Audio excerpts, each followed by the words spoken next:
Boa tarde, galera. Todo mundo me ouvindo bem aqui? Deixa eu só esperar a galera colocar aqui o slide. Ia passar por aqui porque eu pulei algumas coisas e acabar ficando muito grande, né? Na última hora você fala assim, nossa, ficou muito grande. Aí eu tirei algumas coisas aqui. Se eu pular alguma coisa rápida aqui é por causa disso. Beleza, galera?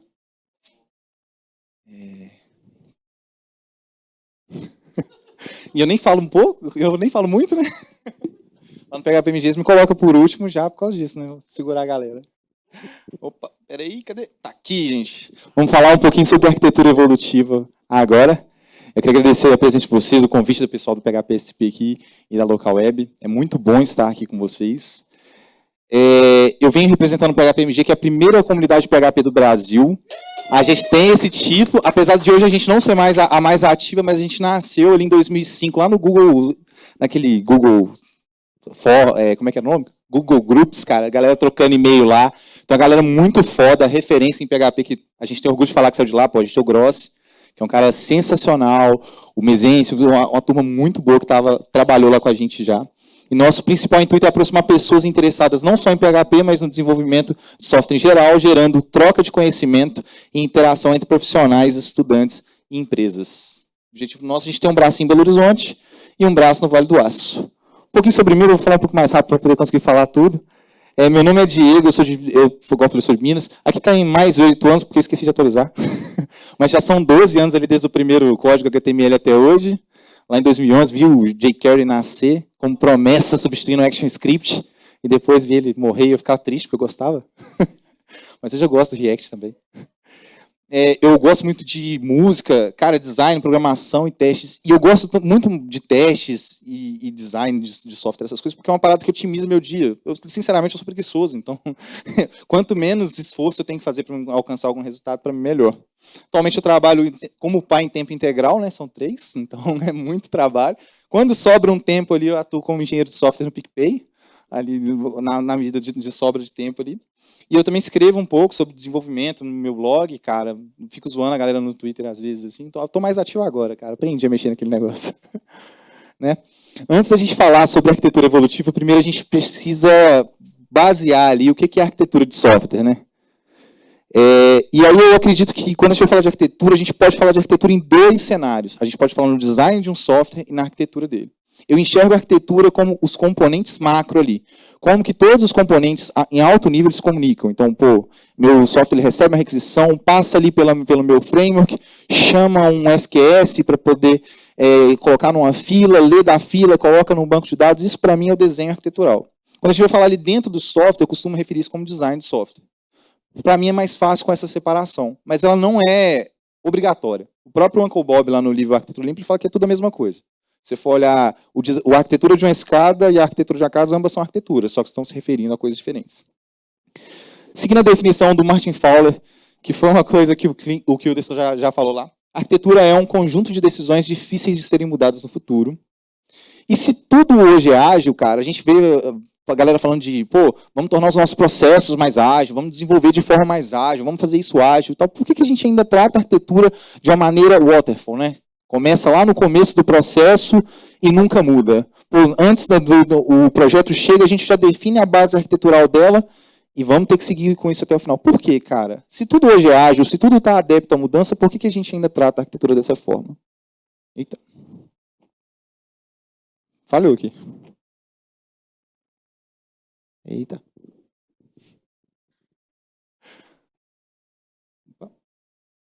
Você pode passar para mim, por favor? Que não está funcionando. Ih, falhou tudo.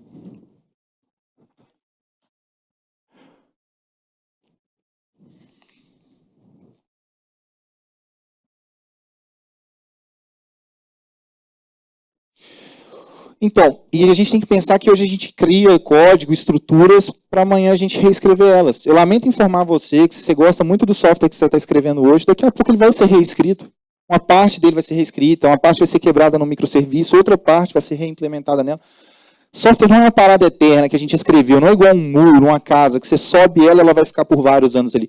É uma parada em constante evolução, e aí uma parte morre, outra nasce e vai indo. A gente escreve código, cria estrutura hoje para reescrever o código e recriar essas estruturas no amanhã. E por isso a gente tem que entender que a gente trabalha com arquitetura de software não num cenário concreto, mas num cenário de incertezas. Tem essa frase de Tony Robbins que eu gosto dela porque ela descreve isso. Ela fala que a mudança ela é inevitável, mas a evolução ela é opcional. Cara, as coisas vão sempre mudar. A gente pode abraçar o nosso software e falar assim, poxa, mas meu software não aguenta isso, não vai mudar e tal. Não vou aceitar essa demanda. Podemos. Mas, pô, a gente vai perder mercado, vai perder um monte de coisa. E, cara, evoluir, aprender e crescer já é opção. Então, quanto mais pronto a gente está para a mudança, mais fácil vai ser o nosso dia a dia. E aí entra a arquitetura evolutiva. Segundo a Rebecca Parsons, que é a mãe da arquitetura evolutiva, então, se vocês querem aprender mais sobre a arquitetura evolutiva, ela é a recomendação literária aí, primeira aí. A arquitetura evolutiva ela suporta mudanças contínuas e incrementais como um primeiro princípio por meio de vários aspectos. E de onde que vem essas mudanças que ela falou ali?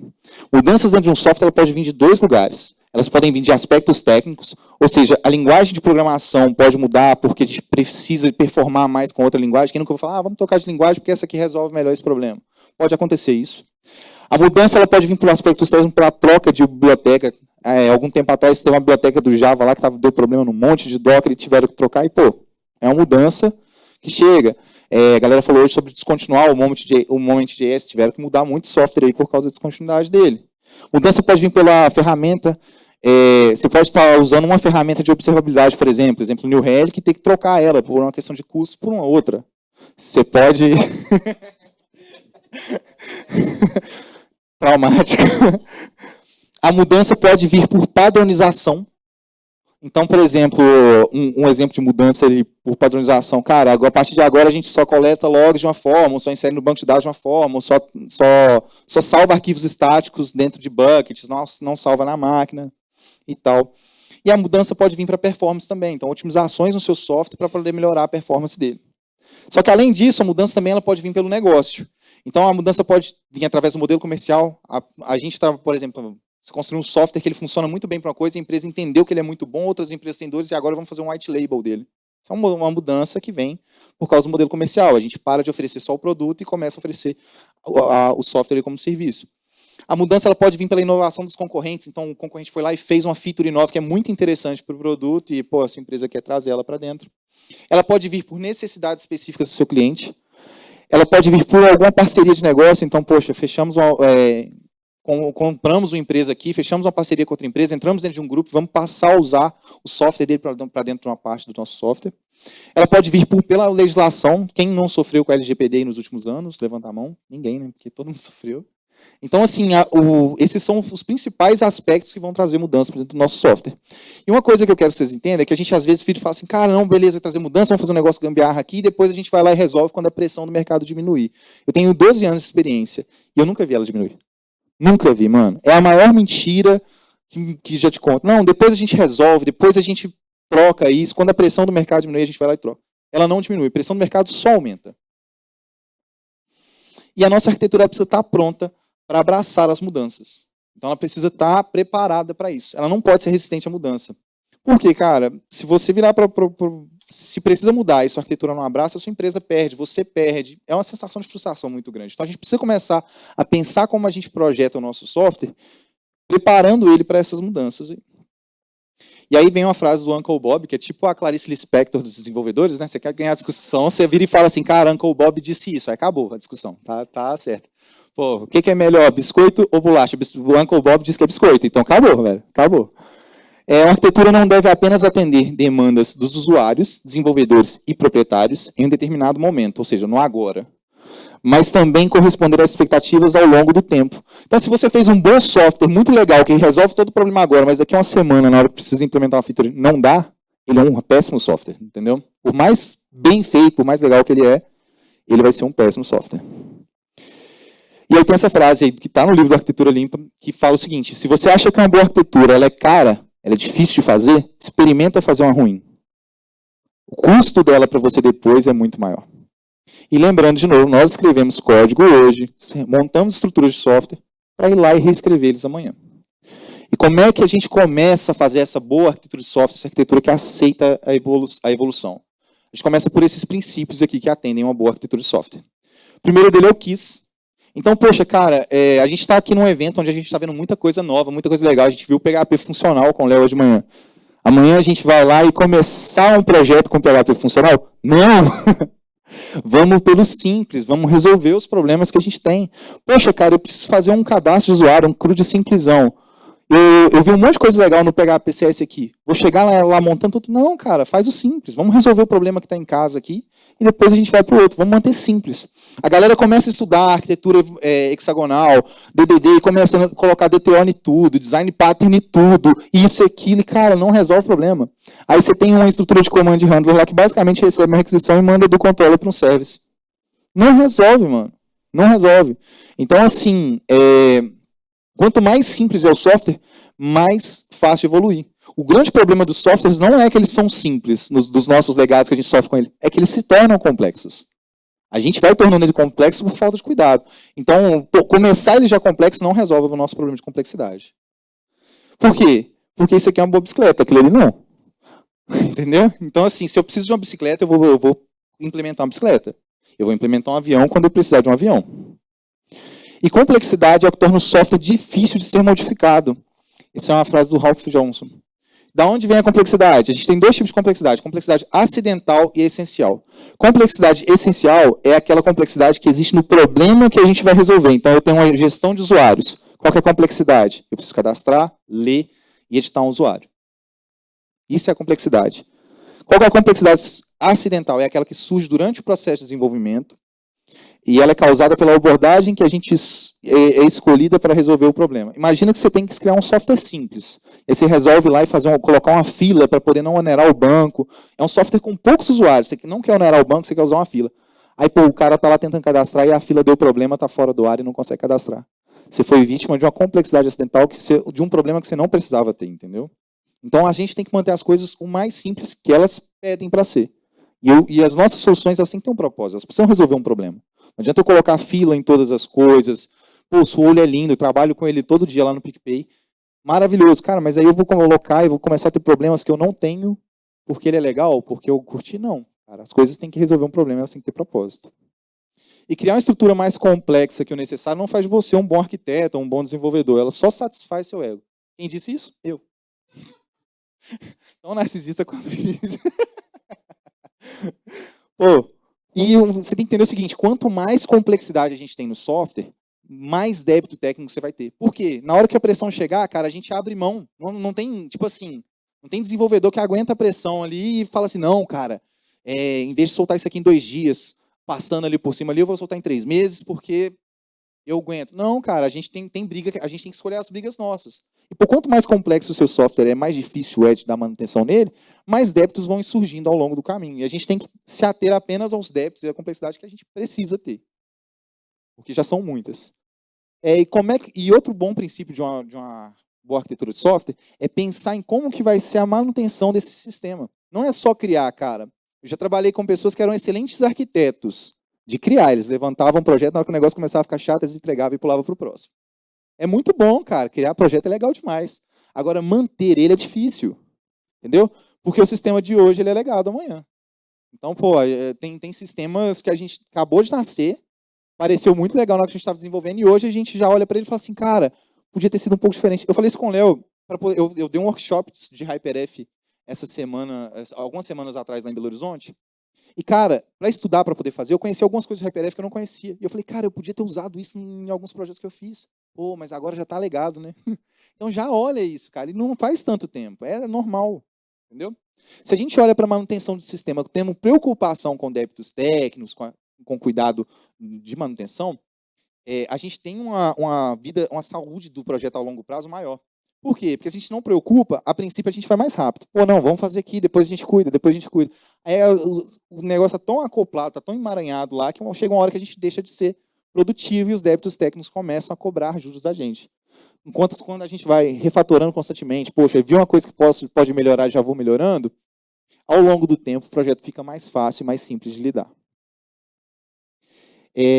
E aí uma outra maneira de dar manutenção, né, assim, no livro Trabalho Eficaz com Código Legado, do Michael Fitts, ele fala que existem 2 maneiras de você dar manutenção num código. A primeira é editar e rezar. Você vai lá e troca uma linha e torce para que nada dê errado, né? Porque quem nunca mexeu numa linha lá e estragou o resto do sistema todo? Pô, acontece. Ou então você pode ir cobrindo e modificando. Você cobre por um teste e modifica. Cobre por outro e modifica. Para a gente ter uma boa manutenção de testes, a gente precisa implantar uma cultura de testes, uma cultura de refatoração, então está sempre refatorando e reavaliando sempre os objetivos do software. Será que faz sentido ele continuar fazendo as coisas dessa maneira? Às vezes, quantas vezes a gente não... Quem aqui já teve que trabalhou num software que você precisou criar uma entidade fantasma lá porque ele não conseguia inserir no banco de dados se não tivesse aquela entidade? Porque na hora que a gente foi projetar, a gente acoplou algo que não precisava estar acoplado. Então acontece, cara. Então a gente precisa ir reavaliando os objetivos para que isso não aconteça. Né? E a gente precisa, outro bom princípio de arquitetura de software é diminuir o acoplamento. Todo? Não, o máximo possível. Eu usei como fonte dessa parte dos slides um tweet do Zan, que ficou muito legal, e explicando o que é acoplamento, como funciona, o que é em direção. A gente tem aqui a parte do código A acoplada com a parte do código B. Eles estão acoplados. Como é que funciona a indireção? A indireção ela é uma coisa que fica no meio dos dois e que desacopla. A gente trabalha isso no PHP com interface, por exemplo. Se eu não quero acoplar o meu código a algo que ele não deveria estar acoplado, eu não quero acoplar minha camada de serviço no banco de dados. Eu vou usar uma interface de um repositório, de chamada para o banco de dados, ali no meio, onde ele vai chamar um contrato, sem saber o que implementa ele de fato. E aí, como é que isso funciona no código? Isso eu acabei de explicar. A gente tem a classe A, que implementa a interface, que depende da interface B, e a classe B implementa a interface B ali. Então, por exemplo, aqui pode ser uma camada de serviço, um user service, uma interface do user repositório, e ali a classe de implementação real do user repositório com Eloquent, com Doctrine, ou com qualquer outro ORM, ou até mesmo SQL direto ali. Entendeu? Mas em direção ela não se aplica só no código. Aplicações e sistemas elas podem se beneficiar disso além do código, entendeu? Um exemplo de indireção além do código é o SOA. Cadê o... Por quê? Porque o SOA ele tinha um barramento. Você chamava o barramento ao invés de chamar direto a aplicação que você ia falar. E aí o barramento conhecia essa dependência lá. Então, poxa, se eu quero mudar a dependência, eu trocava a dependência e fazia o barramento apontar para aquela nova dependência. A gente pode trabalhar com isso como BFF, por exemplo. Então, o meu front-end para de depender do meu back-end, porque tem um cara ali no meio que ele consegue adaptar os dados e entregar. Então, isso funciona. O que é um acoplamento espacial?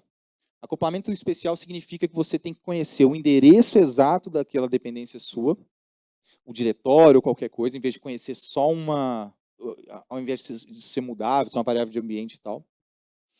No caso do barramento, você precisa saber o endereço do barramento? Sim, mas é mais fácil você fazer o barramento apontar para outro lugar ou criar uma camada de adaptação entre o barramento e essa outra dependência do que você mudar todo um software, o que é mais difícil, entendeu? Então, por exemplo, a gente pode ter gateways no meio do caminho ali que diminui essa dependência. E aí é um exemplo usando o barramento. A API chama o barramento que chama a API B. O que é o acoplamento temporal? Além de você saber o exato endereço daquilo, aquilo tem que estar disposto exatamente no momento que você chama. Então, estar acoplado temporalmente significa que nossa dependência precisa estar disponível na hora, ao mesmo tempo em que precisamos dela. Isso tem uma relação quase direta com ser síncrono oposto de assíncrono. Um jeito bastante usado hoje para resolver o problema do acoplamento temporal são sistemas de mensageria, como RabbitMQ, Kafka, etc. Integração via arquivos, diretórios, tipo, eu escrevo aqui, o outro lê lá na hora que ele tiver que ler, também funciona para resolver isso. Então, aqui um exemplo de desacoplamento temporal. Isso significa, a arquitetura ela só é boa se tudo estiver desacoplado? Não, mas é uma dica aqui para vocês começarem a pensar o que pode estar totalmente desacoplado. Por quê? Porque o desacoplado ele traz complexidade. E aí a gente começar a ter problema, a gente fere o outro princípio, de manter o nosso software menos complexo. Quanto mais peças dentro da nossa solução, mais coisas para manter, mais efeitos colaterais que podem acontecer. Então não existe uma resposta certa como desacoplar, mas quanto mais desacoplado seu sistema for, maior a chance dele se escalar, porque é mais fácil escalar coisas desacopladas. Outro bom princípio de uma boa arquitetura é a reversibilidade. É evitar decisões que você não pode reverter. Então, a gente tem que evitar decisões que não podemos reverter, evitar dependências de bibliotecas, frameworks, serviços, ferramentas ou linguagens, sempre que a gente puder. Se é impossível reverter, é impossível refatorar, isso é uma regra. E existem algumas poucas coisas que não podem ser reversíveis, e essa a gente se contenta e observa. Eu estava conversando com o Mineiro agora, a gente estava conversando sobre o uso de biblioteca para gerar o EID, que é um negócio muito simples. Pô, cara, mas se eu fixo lá no RAM, sei lá, que é a biblioteca que a galera mais usa, e essa biblioteca dá um problema? O que custava eu ir lá e fazer uma interface lá de UI Generator e o UID Generator, e, pô, em vez de chamar o Ramsey direto, eu chamar esse cara? Se eu descobrir uma biblioteca mais performática, entendeu? Então, assim, é isso que se trata de cuidar da reversibilidade. O que é evitar decisões que eu não posso reverter? Poxa, imagina eu acoplo meu código lá, todo minha camada de dados lá, todo no MongoDB, e aí no meio do projeto a gente descobre que o MySQL funcionava melhor para aquele tipo de problema. A gente não entregou o projeto ainda, eu tenho que ir lá e meu código está todo acoplado e desfazer aquilo tudo. Então, quanto mais eu tornar minhas decisões reversíveis, melhor para o meu código, melhor para o meu software. O mesmo acontece, por exemplo, eu acoplei todo o meu banco, tipo assim, tudo que eu faço no banco de dados MySQL. Agora a gente descobriu que uma parte vai para uma API. Então tá tudo acoplado, aí tem que ir lá pô, você tem que fazer uma bagunça para poder corrigir isso. O custo dentro de um software é qualquer retrabalho em potencial que tenha que ocorrer uma vez que a decisão tenha sido tomada. Então, pô, seu software não fica caro, não é porque você decidiu usar tecnologia A ou B, é porque você decidiu usar tecnologia A ou B e depois você teve que desfazer aquilo e refazer outra coisa. Isso é o custo real de um software. Porque o custo só da decisão, ele é o custo do que você precisava para resolver aquele problema. Agora, quando a gente precisa desfazer um trabalho e refazer outro, a gente está gastando além do que estava esperado ali. Isso é o custo real. E aí a gente entra nesse outro princípio de uma boa arquitetura, que é o último momento de responsabilidade. Não é um caso de uma procrastinação, é tomar as decisões corretas no momento correto. Porque depois é quase sempre melhor do que agora. A melhor otimização de um trabalho é não existir o trabalho, entendeu? Então, quanto menos o trabalho existe, mais otimizado ele é. E aí a gente tem duas maneiras de a gente tomar decisão quando a gente vai trabalhar com software. A gente tem o Big Upfront Design, onde muitas decisões são tomadas logo no início do projeto, quando você ainda não tem maturidade sobre o assunto. E aí chegou aqui, cara, a gente já escolhe banco de dados, a gente já escolhe tudo aqui, banco de dados, como que o sistema vai se comunicar, um monte de coisa e tal. Escolheu tudo aqui. E aí na hora que a gente vai ficando maduro, a gente tem pouco espaço para decisão. Quanto mais maduro a gente vai ficando, menos espaço para decisão a gente vai tendo. Qual que é o problema disso? Cara, às vezes tem uma decisão que você tomou lá que ela é irreversível e agora a gente não consegue trocar. Quando decisões importantes são tomadas antes do momento necessário ou momento certo, no momento certo, essas decisões dificilmente serão revertidas. Aí a gente tem um outro modelo de tomada de decisão, que é apenas decisões necessárias no momento necessário, ou no upfront design. E aí tem essa frase do Uncle Bob, ganhei essa discussão de novo. Um arquiteto permite que decisões importantes sejam adiantadas, mas um bom arquiteto maximiza o número de decisões não tomadas. E aí tem esse desenho aqui. Aqui no começo a gente decide o que é essencial, que a gente consegue decidir com a nossa maturidade. Na segunda parte a gente decide o que é essencial, que a gente consegue decidir com a nossa maturidade. Vai descendo. E aí, tipo assim, à medida que você vai ficando mais maduro, você vai conseguindo tomar mais decisões. Ou seja, você toma só as decisões necessárias. Isso era um GIF, mas... E aí você toma somente as decisões necessárias no momento necessário. E aí outro princípio de uma boa arquitetura é o YAGNI. E aí, poxa, vimos aqui o Fel com o Léo Cavalcante, pô, chegou segunda-feira lá na hora de planejar um projeto. Vamos fazer tudo com o Fel agora, usando Garbage Collector, um monte de coisa que a gente viu aqui no evento, muito legal e tal. Vamos fazer tudo do jeito que a gente viu lá. E, pô, cara, às vezes o que precisa é o simples, entendeu? Então é só o que a gente precisa mesmo. Porque não faz sentido a gente construir isso aqui quando a gente só precisa de um balancinho ali. E, igual eu falei, não há otimização melhor do que conseguir descobrir que existe algo que não precisa ser feito. Eu adoro, cara, quando tipo assim, eu vou investigar um problema, vou analisar ele e de repente descubro, não precisa fazer. Pô, melhor otimização. Você acha que seu chefe vai ficar infeliz se você virar e falar assim, você lembra daqueles 6 meses que a gente ia gastar com um projeto? Pois é, a gente não vai gastar mais, não precisa. Entendeu? Então, assim, é maravilhoso. O Grossi, ele fala uma coisa, cara, numa das apresentações dele, e ele virou e falou assim, cara, a galera pensa que engenharia de código é sobre escrever código. E não, cara, às vezes é sobre não escrever, é sobre você tomar uma decisão que ela é melhor para a empresa. Então, poxa, faz sentido eu ir lá e reescrever um serviço de mensageria porque eu quero? Não, pô, vamos usar algo, tá pronto. Vamos usar algo legal. De novo, necessário. Poxa, quebraram meus GIFs, cara. E aí entra a analogia da lebre versus a tartaruga, né? A gente tem aqui um time de software que ele começa com um profissional só. Essa equipe ela foi aumentando ali a cada sprint, a cada mês, o ano, não sei. Ele foi aumentando a quantidade de profissionais. Ali no final de 8 anos, por exemplo, ela tem 1.200 profissionais. Ou sprints, ou semanas, ou meses e tal.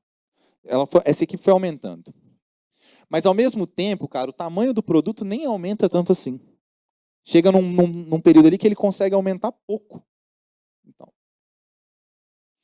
E o ciclo de vida do produto... Eita, está faltando aqui alguma coisa. E o custo por linha... Aqui deveria ter um gráfico que vai aumentando também, mas o custo por linha de código produzida, ele vai aumentando também. Então, antes você tinha um profissional que ele custava tanto por dia, por hora, para produzir uma quantidade de software, agora você tem muito mais para produzir muito menos. Então, o custo por linha de código ali vai aumentando. A produtividade a cada entrega ali, ela vai diminuindo. Então, poxa, no primeiro, a equipe era 100% produtiva, mas como não teve cuidado, cara, no final já está perto de zero. A produtividade era ruim. Eu participei de uma reunião uma vez com um líder em outra empresa, e ele virou e falou assim, cara, eu não entendo. Por que vocês demoram tanto para entregar as coisas? Né? Antigamente era eu e mais 3 numa mesa aqui, a gente entregava rapidão. Aí eu respondi assim, até hoje a gente está arrumando bagunça que você fez. Eu tive que dar essa resposta. Claro, todo mundo riu, mas eu acho que não gostou, não. Não fui não, mas quem estava entregando bem. Mas, cara, precisava, né? Mas é verdade, cara. Se falta cuidado, por melhores profissionais que a gente tem ali, depois de 8 semanas, 8 meses, 8 anos, cara, é muito tempo arrumando bagunça, resolvendo problema de complexidade acidental, entendeu? E aí a folha de pagamento ela só vai subindo, só vai crescendo. Então, às vezes, o que a gente acha que vai gerar mais produtividade para a empresa, porque eu vou deixar de fazer algo, vou deixar de ter cuidado ali na arquitetura do meu software, na verdade está gerando prejuízo. Entendeu? Então, a gente tem que ter cuidado. Quando a gente vai pensar na hora de projetar um software, a gente tem que ter esse cuidado de criar uma boa arquitetura para que essas coisas não ocorram. E aí eu entendo que o papel do arquiteto deixa de ser o definidor lá no começo e a gente começa a ter o arquiteto como um guia turístico. É porque a analogia que a gente usa para a construção de software é errada, porque o arquiteto, dentro da construção civil, ele realmente projeta lá no começo e as coisas saem, o projeto dele chega até o final, o nosso não chega, principalmente quem trabalha com produto. Aí o nosso projeto ele está em contínua evolução. Então, talvez uma analogia melhor para o arquiteto de software seria o guia turístico. Por quê? Cara, eu cheguei aqui em São Paulo, eu não sou daqui, eu sou de BH. Eu quero conhecer São Paulo, eu posso conhecer São Paulo, os pontos turísticos, eu posso conhecer a noite de São Paulo, eu posso querer conhecer a culinária de São Paulo, eu posso querer conhecer pontos históricos, pontos bonitos. Quem vai saber me levar para o ponto que eu quero conhecer? O guia turístico. Então, por isso a analogia é melhor, cara, porque, poxa, se você chega lá no guia turístico e fala assim, chegou na Bahia, pô, eu quero conhecer culinária, vai te levar lá nas barraquinhas, nos restaurantes mais gostosos. Pô, eu quero conhecer pontos históricos, vai te levar lá na onde chegou a caravela lá de Pedro Álvares Cabral e tal. Então, assim, ele vai montar o repertório para você de acordo com aquilo que você necessita, e não com a coisa engessada. E aí o papel do arquiteto ele começa a mudar. Ele começa a ser definidor e executor. Então ele começa a, junto com o time, olhar para aspectos práticos que envolvem a melhor maneira de se executar diferentes atividades, garantindo que processos de testes, CI, CD, definições estratégicas do ponto de vista operacional estejam sendo realizadas corretamente. Ou seja, começa a colocar uma régua, cara. É isso aqui. É isso aqui que a gente espera de qualidade de software. Ontem eu estava conversando com o Léo e falei, cara, hoje eu vejo mais o papel do arquiteto como um cara de DevEx do que como um cara ali da construção. Por quê? Porque a ideia é ele olhar e falar assim, cara, como que o nosso processo ele vai ficar bom? Como que a gente vai fazer algo que vai ficar legal? Como que a gente vai tornar simples algo que é complexo? Ele começa a trabalhar como mentor, compreendendo os aspectos de formação, direcionamento contínuo das pessoas para a realização de suas atividades. A preocupação com essa disciplina é tornar todos do seu time responsáveis pela arquitetura em alguma proporção, melhores hoje do que foram ontem. A melhor maneira de alcançar essa evolução é através de code review e desenvolvimento em pares, tornando o tempo de produção também um tempo de formação. Adianta, cara, a gente chegar, eu como arquiteto, virar e falar assim, a partir de amanhã todo mundo implementa aqui só ports and adapters, só DDD e tal, e, cara, deixa meu time se virar, se for contratado para... Não é assim, mano. O trabalho do arquiteto é de ser mentor. Então, poxa, se eu quero que meu time comece a testar, eu vou lá e vou começar a ensinar eles a testar. Se eu quero que meu time comece a trabalhar com arquitetura mais bonita, desenhar um software melhor, cara, eu vou começar a pegar a galera na mão e começar a transformar eles em pequenos arquitetos ali dentro ali. Então esse é outro papel do arquiteto. E ele começa a ser um parceiro do negócio, sabendo quando fazer ou não fazer algo, trazendo a visão macro da empresa. Por que faz sentido a gente correr para um lado e para outro e ir mais tranquilo? Entendeu? Só que para isso acontecer, a gente precisa criar uma estrutura de gestão que permita a gente compartilhar com os demais membros do time os roadmaps, os riscos, garantindo que todo mundo esteja ali na mesma página. Por quê? Imagina o cara chega cheio de boas intenções, querendo fazer uma arquitetura legal e tal, que vai demorar mais, e eu, como arquiteto aqui, alguém que está à frente, sei que a empresa precisa de uma solução mais rápida e mais pontual ali, e eu não posso contar. Aí eu viro pro cara, não, faz qualquer coisa. Pô, eu me desmotivaria ali como profissional. Então a gente tem que trazer isso para o time de forma transparente, deixar todo mundo na mesma página para que as boas decisões sejam tomadas. Eu não consigo cobrar de uma pessoa que ela tome uma boa decisão sem dar a ela as mesmas variáveis que eu tenho na hora da tomada de decisão. E aí, fazendo tudo isso, a arquitetura ela para de estar na mão de uma pessoa só e ela começa a estar na mão de todo mundo. Por quê? Porque, poxa, eu tenho um time que ele é preparado, eu tenho as regras do jogo definidas, então, poxa, eu sei quais são os critérios de qualidade que eu tenho que atender, e, cara, eu sei quais que são os escopos, prazos e roadmaps do meu time.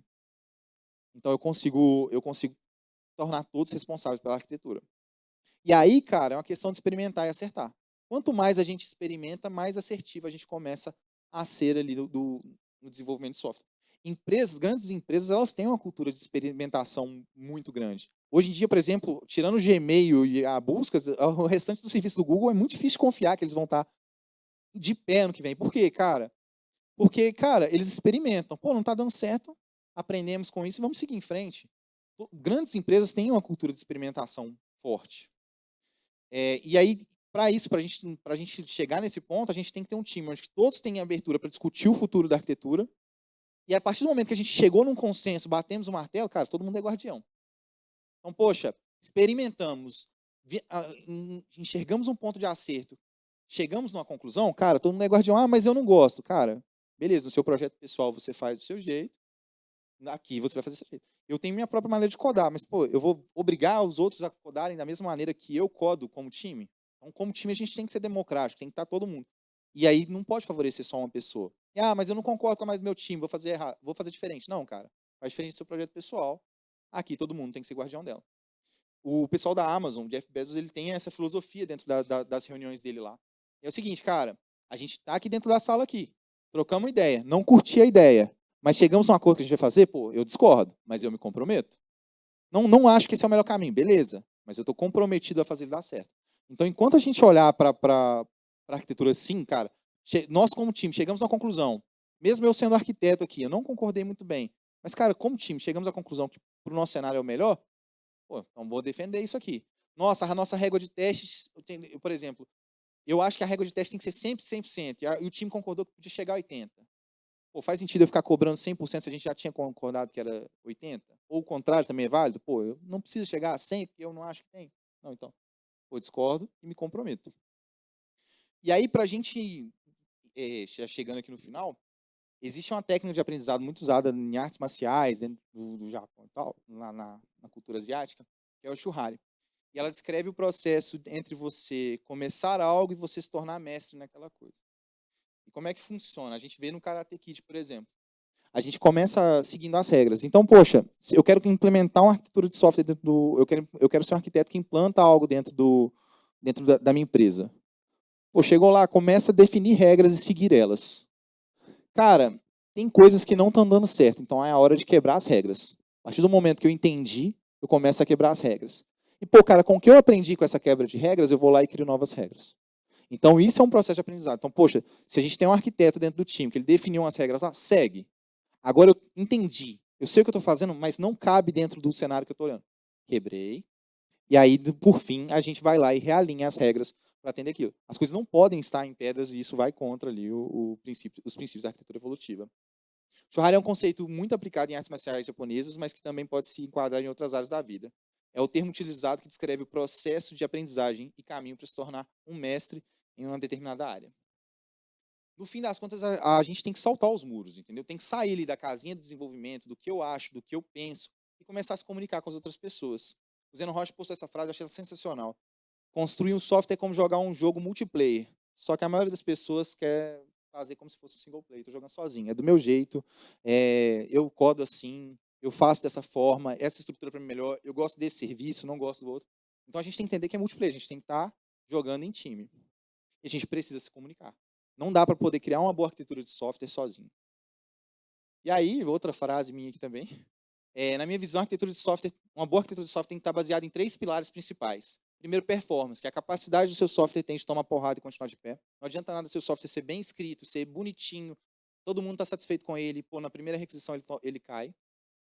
É a escalabilidade do produto, ou seja, a capacidade que o meu software tem de absorver novas funcionalidades sem complexidade adicional causada pelas decisões arquiteturais que eu tive. E a escalabilidade de time, a capacidade que meu software tem de ser evoluído por outras pessoas. Não adianta nada escrever um software hoje na linguagem que só eu sei escrever no meu time. Isso atrapalha o time, entendeu? E deixar, tipo assim, o restante da galera que se vire, que se aprenda. Entendeu? E essa frase do Uncle Bob aqui também é muito legal. Ela fala que softwares podem até ser feitos do mesmo material que os sonhos, a mente humana, mas eles funcionam no mundo físico. Então, eles estão vulneráveis às coisas que acontecem no mundo físico. E é isso aí, galera. Quem quiser me seguir nas redes sociais, é só @Diego Borges lá. Maravilha. Dúvidas, pessoal? Temos 2 minutos agora. Levantou rápido, então vamos lá. Valeu. Obrigada. Obrigada pela palestra, foi super legal. Você falou um pouco, eu acho que um dos grandes desafios até da arquitetura evolutiva, especialmente em desenvolvimento de produto, em que você está ali saindo do MVP e, de repente, você está em produção e você tem um monte de certeza sendo quebrada. Você está descobrindo e explorando o mercado o tempo inteiro. Que tipo de ritual que você acha que um time de produto precisa ter para garantir que esse processo está acontecendo de maneira ágil, que o feedback está sendo entregado e passado para o time de uma maneira ágil? Qual que é o papel da arquitetura dentro disso? O que você acha que precisa acontecer para isso dar certo? Para transformar um MVP num produto, para coletar os feedbacks de um MVP. De uma maneira geral, assim, pensando nessa evolução em que você está sempre testando, por exemplo, uma nova funcionalidade, e essa funcionalidade é um MVP dentro daquele produto, mas mantendo essa evolução de uma maneira, com uma cadência. Entendi. O que acontece? POC não é, só para dividir uma coisa, POC não é MVP. São conceitos diferentes. A galera confunde. Às vezes o pessoal fala assim, a gente precisa de um MVP e a galera quer entregar uma POC. O que é uma POC? POC é porque ela só prova um conceito, ela é feita rápido de qualquer jeito. MVP é um mínimo produto viável. Então, ele precisa ser viável para ele se encaixar ali como um MVP. Então, eu gosto de uma frase que fala o seguinte, ou você me dá tempo ou você me dá escopo. Os dois não dá. Então, tipo assim, cara, se o tempo é curto, a gente reduz o escopo. Se eu consigo ter um tempo mais, se eu preciso ter um escopo mínimo, aí eu preciso entender que eu vou ter um tempo maior. Então, é isso que a gente precisa, a gente como desenvolvedor precisa começar a passar para a galera de produto. Pô, cara, olha, com o tempo que você está passando, eu vou decidir o escopo. Mas eu quero esse escopo, então eu decido o tempo. E aí a gente começa a ter essa troca. Por quê? Não adianta nada a gente entregar um MVP em produção, lá, um rolê que, na verdade, não é um MVP, é uma POC. A gente entrega uma POC em produção e depois a galera quer que a gente evolua aquela POC. Não dá. Entendeu? Porque POC é feita para jogar fora. Entendeu? Então, poxa, eu preciso de uma nova funcionalidade. Cara, ela precisa ter esse escopo, eu vou precisar de tanto tempo. Mas tem esse tempo, então nós vamos diminuir o escopo. É essa a regra do jogo. O tempo e o escopo, os dois juntos quebra. Mais dúvidas? Temos aqui, caramba, do lado. Opa, boa tarde. Boa tarde. Deixa eu te perguntar, olhando outras linguagens de programação, tipo Python, Node, eu vejo o pessoal implementando microserviços e muitas vezes eles não se preocupam muito com essas questões de acoplamento, né? Tudo mais direto, tipo, chama uma biblioteca específica de um banco de dados específico, bibliotecas bem específicas, nada desacoplado, né? E já no mundo do PHP a gente usa muitas coisas que são bem desacopladas, né? Bibliotecas de banco que conectam com vários bancos, coisas que tentam resolver várias coisas em serviços simples até. Você acha que no PHP, pelo menos para coisas mais simples, a gente acaba caindo naquele cenário que você colocou da complexidade acidental para serviços mais simples? Ou essas outras comunidades estão num caminho que você não considera ok, assim? Cara, pensa o seguinte, quando eu fixo uma chamada direta para um banco de dados por uma determinada biblioteca e tal, eu estou criando complexidade acidental no meu código. Eu estou criando algo que é irreversível, entendeu? Para mim, trocar aquilo ali dentro do meu software, eu vou ter dificuldade. Então, eu gosto mais de, tipo assim, separar um pouco e fazer uma parada com mais qualidade, desacoplar nesse ponto ali, para você conseguir ter reversibilidade, do que eu sair correndo e tomando a decisão vou usar isso aqui para entregar rápido, entendeu? Até porque, cara, na própria prática nossa de desenvolvimento de software, às vezes chega uma demanda para a gente, vamos implementar um serviço novo. A gente não começa entendendo ou desenhando o fluxo do problema, a gente começa definindo linguagem, banco de dados e essas coisas, entendeu? Então, tipo, se você entende o fluxo e você cria de forma desacoplada, no futuro, quando esse rolê cresce, quando ele evolui, é mais fácil de trocar, entendeu? Agora, poxa, eu estou fazendo só um script que lê de um MySQL para escrever no Mongo, ou ler de um CSV para poder escrever no MySQL, ou ler de uma API, etc. e tal. Nesse caso, cara, eu não preciso ter um Portzen Adapters. É um rolê que vai nascer e vai morrer. Aí, pô, beleza, aí pode ser tudo na veia, entendeu? Então, é muito do propósito do que você pretende desenvolver. Mas, na maioria dos casos, ter esse cuidado de tornar reversível, de desacoplar, é bom, entendeu? Infelizmente, eu falei. Infelizmente, a gente estourou o tempo, mas tem uma coisa legal do Upfront Design, aquela engine na DocuWiki, quando o cara estava criando a DocuWiki, ele não sabia que banco ele iria usar. Ele falou assim, cara, vou criar uma interface aqui de, sei lá, salva a página, edita a página, apaga a página, aí no final eu decido que banco usar. E ele implementou em arquivos, até ele decidir que banco usar. Chegou no final e falou, cara, me satisfez, eu não vou usar banco. E a DocuWiki é lançada oficialmente à base de arquivos. Falou, cara, eu não preciso colocar uma complexidade, colocar um sistema, mantive a facilidade, aqui o cara pode deployar sem um banco de dados e funciona. E para ele funcionou. Se ele tivesse tomado uma decisão lá no começo, não, a gente vai ter que usar um PostgreSQL no SQL Server, para ele não precisaria. Então é interessante. Salva de palmas, Diego Borges.